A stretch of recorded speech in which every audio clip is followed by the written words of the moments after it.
Alright, howdy there you guys, and welcome back to another episode here on Infinite Magicraid. And it's your boy Elio here with floor 17 of the Force Tower of Mark, because honestly, outside of like the Force Tower, all of my other stages are either stuck at 15 like, because of my red mark has poor DPS, or they're stuck hitting or getting past 17. But this is the only team so far that I can get past 17 with no issues. So I figured it's the easiest to show you guys because I excel the most in this here.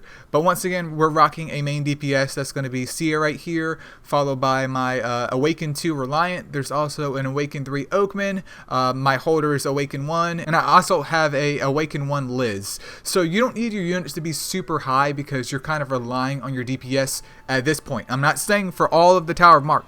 I'm saying at this point to get the job done for you. So let's go ahead and start this battle off here and just show you guys what we're working with. But the main goal of this, especially with any Tower of Mark, especially if you have gotten past something like floor 15, is making sure, number one, that you have a dedicated healer, and if you can have as much DPS as possible, that's going to help you as well. And Oakman is just a blessing too with his HP burning debuff, so if you have Oakman, feel free to go ahead and pull that bad boy out.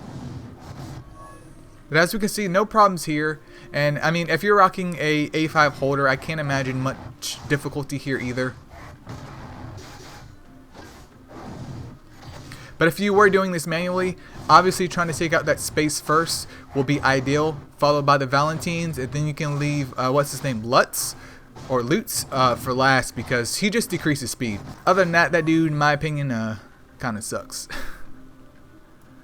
Alright, so we are on the boss stage here, and things should be similar to the floor 16, where he doesn't really heal himself because it's only part of the floor 15 mechanic, because I haven't reached 20 yet because, well, I'm bad at this game here.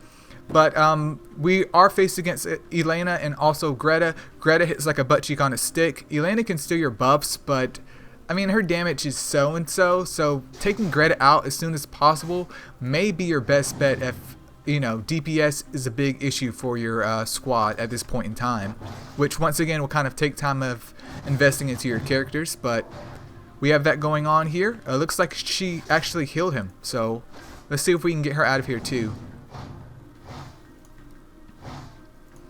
Alright, so he is free.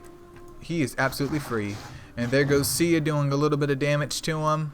I'm going to use Reliant here just to make sure that we can hopefully get our speed more focused on the squad and not him, and we're just having everyone else just do some damage. And we can also see some debuffs sticking with Oakman. So once again, if you don't have Oakman, feel free to bring any other debuffers to kind of synergize with your Liz if you're rocking her for this Tower of Mark, and all it takes after that is just pure patience.